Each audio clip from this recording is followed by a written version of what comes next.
I knew Mark was a widower when I met him, and honestly, I was relieved. Of course, I wasn't happy that somebody died, but at my age, 37, most of the men I met on Match.com were divorcees whose wives had left them for good reason.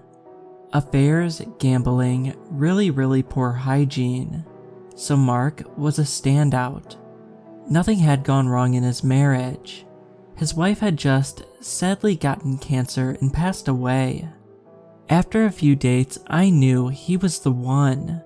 From his twinkling blue eyes to his infectious smile, from the way he asked me about my day to the way he held me on cold nights, he was wonderful. Of course, nobody's perfect though, and that's where the wig comes in. He brought it out 3 months ago after we'd gotten married. "Would you be open to wearing this sometime?" he asked with a sheepish grin. I couldn't help but laugh. It was so stereotypical. Bleach blonde hair, coiffed in a blowout sort of hairstyle, with long curtain bangs that curled at the bottom. I began to giggle. I guess. You're into that, huh? I wasn't blonde, far from it.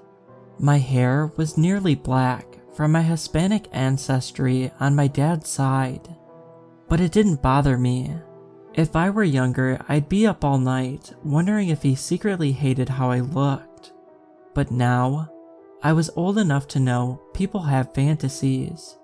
Hell, maybe I'd ask him to apply a temporary tattoo to his bicep next time. "You want me to wear it tonight?" I said in a sultry voice. "Maybe." Sounds fun. I reached out to touch the wig. He took a sudden step back, so that it was just out of my reach. "Sorry," he said hastily. "This is just a really expensive wig. The oil on your hands, over time it'll damage it." That annoyed me. Here I was being super open to whatever fantasy he was going to throw at me, and he was mad that I was going to damage it. But whatever. "Sorry, I won't touch it." "So tonight then?" he asked, with a big stupid grin on his face. "Tonight." He waited in the bedroom while I put the wig on. I'd only worn a wig once before, when I was a teenager, dressing up as Morticia Addams. It was one of those cheap plasticky ones from Party City. But this one, Mark wasn't kidding. It must have been expensive. The blonde hair, besides being perfectly coiffed, had a natural sheen that was neither too shiny nor too dull. Even though it was a cheap bleach blonde color, there was beautiful variations in the strands, bright flaxen highlights on top of gold and taupe. The only part that seemed cheap was the cap or scalp, or whatever you call the thing that the hair attaches to. It was stiff and tough under my fingers and an ugly mottled tan color. I wasn't sure how exactly I was supposed to get it attached to my head. Maybe bobby pins. "You almost ready?" Mark called from the bedroom. "Yeah, just a minute." I brought the wig up to my face, careful to touch the hair as little as possible. As soon as I did, I wrinkled my nose. It smelled overly flowery, like someone had doused it in perfume. Where had Mark been storing this thing? After several minutes and 20 bobby pins, I got it on. I hope this doesn't take long. Damn. I know that's a horrible thing to think before having sex, but I didn't like the way it felt on my head. It felt oddly heavy, pulling at my scalp every time I moved, and it was weird having hair brushing my shoulders that wasn't mine. "Okay," I called out, "I'm ready." We made love and it was incredible. The kind of earth-shattering experience that makes you feel like you've left your body, maybe this entire world for a moment. It bothered me a little actually. Why wasn't our sex this good when I wasn't wearing the wig? Maybe he really wasn't a blonde. I found myself researching Schwarzkopf bleach on my coffee break, even though I wasn't the type to change myself for a guy. On Saturday afternoon, he asked me to wear it again. I obliged, less enthusiastically this time. And then, he asked me something else. I'd just finished dressing, reaching up to take the wig off, and he said behind me, "Don't take it off." I whipped around, my eyes narrowed. "What?"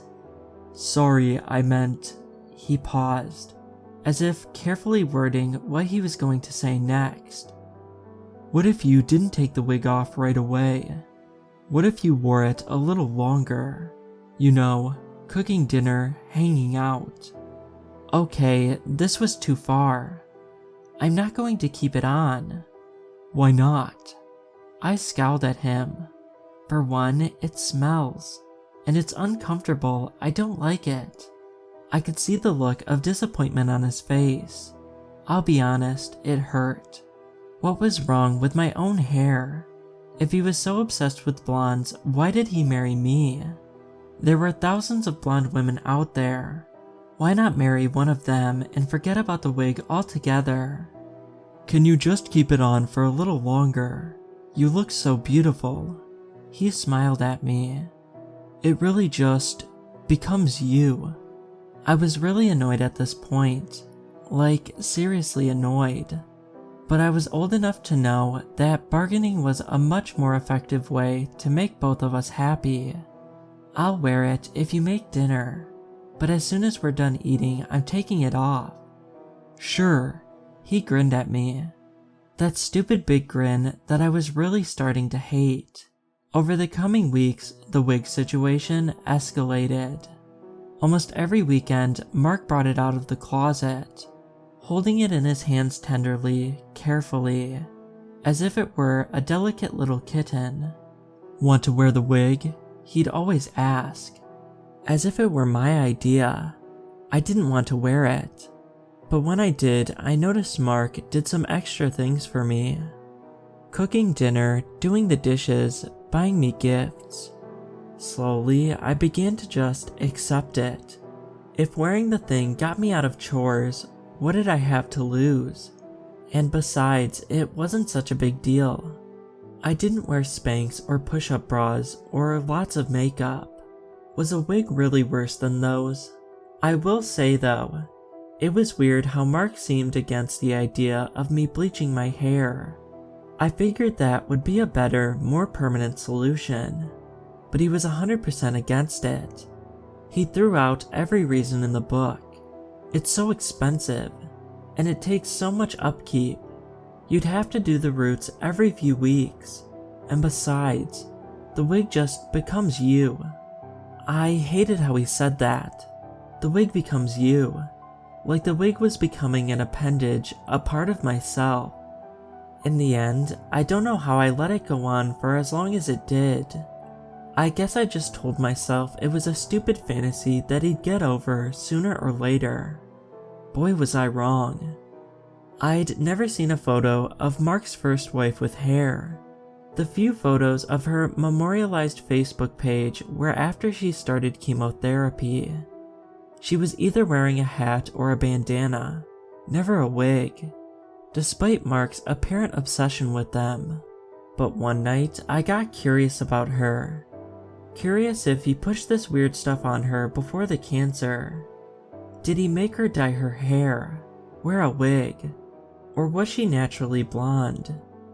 After an hour of poking around, I got my answer.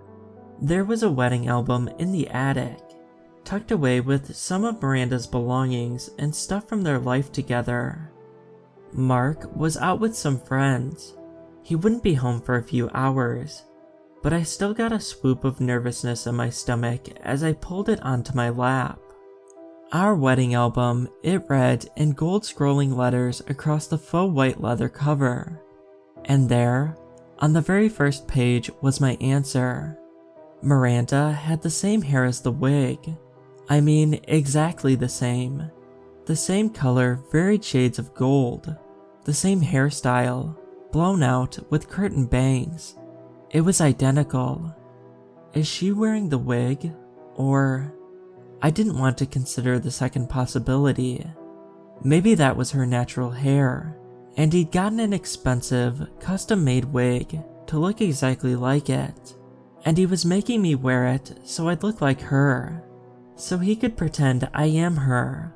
The album fell out of my lap. This can't be happening. He'd seemed so normal, especially about his wife. Grieving, but past it. The wound, an old scar that had healed over. It had been 7 years since she died. Apparently, I'd been dead wrong. I picked the album back up and flipped through it for a little while. I studied her face, her scalp, looking for a seam. But the photos had that professional airbrushed quality to them. If there had been any evidence it was a wig, the photographer cleaned it up in Photoshop. I finally closed the album, went downstairs, and waited for Mark to get home. I've never been one for subtlety. By the time he got home, I'd been stewing in my thoughts for 3 hours.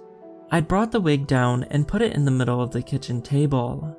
The blonde hair shone in the dim light, hanging limply off the faceless plastic stand.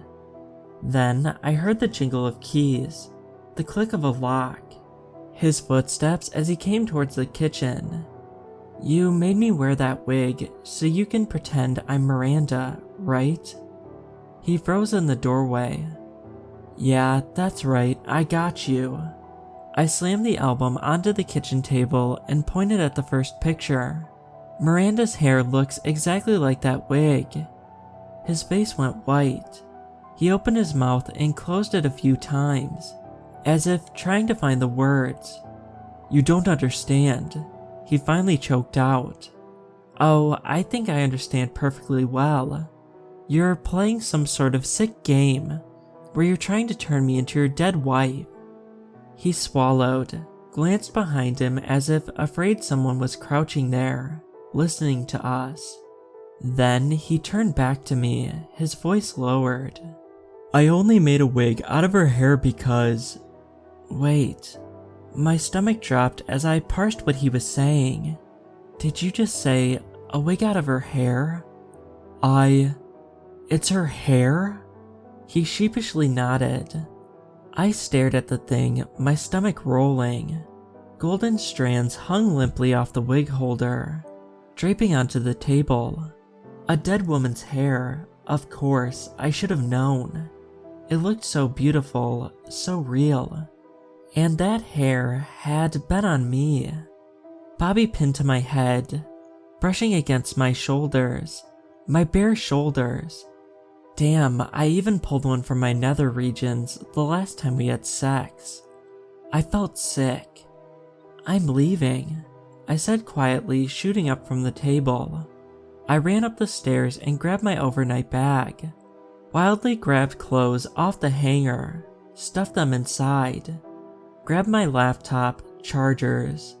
His heavy footsteps thumped up the stairs, and then he appeared in the doorway. A hulking shape dimly outlined by the kitchen light spilling upstairs.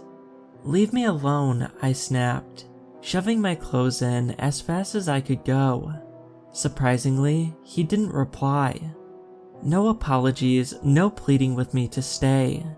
I ignored him and continued packing. Reached over and grabbed my AirPods from the bedside table, throwing them in. Then my phone. Strong arms grabbed me from behind. I screamed, but it was no use. He was so strong, and then I felt it. Something touching my head. He was pressing the thick, stiff cap of the wig onto my head as he held me still. I heard his voice whispering something in a strange rhythm in my ear. Then, everything went black. My hair is blonde. I'm standing in the bathroom, admiring myself. There is a bloody seam at my scalp, but other than that, I look okay. Mark comes up behind me and wraps his arms around my waist. I love you so much, he says, kissing me tenderly on the cheek. I forgive him for what he did. I understand everything now. Last night, I got up in the middle of the night and wrote it all out. Everything that happened before today. I had to get it out of my system. It was like a nightmare that kept replaying in my head, even though the bloody seam is evidence that it really did happen. But now, it's over. Now, I'm who I was truly meant to become. I comb my hand through my blonde hair. Then I turn to him and smile. "I love you, Mark," I say. "I love you too, Miranda." A little jab of something in my heart. Sadness. Should I feel sad that he's calling me by her name? But I don't feel sad. Not really. I'm happy now. I wrap my arms around him tighter, then pull him into a kiss.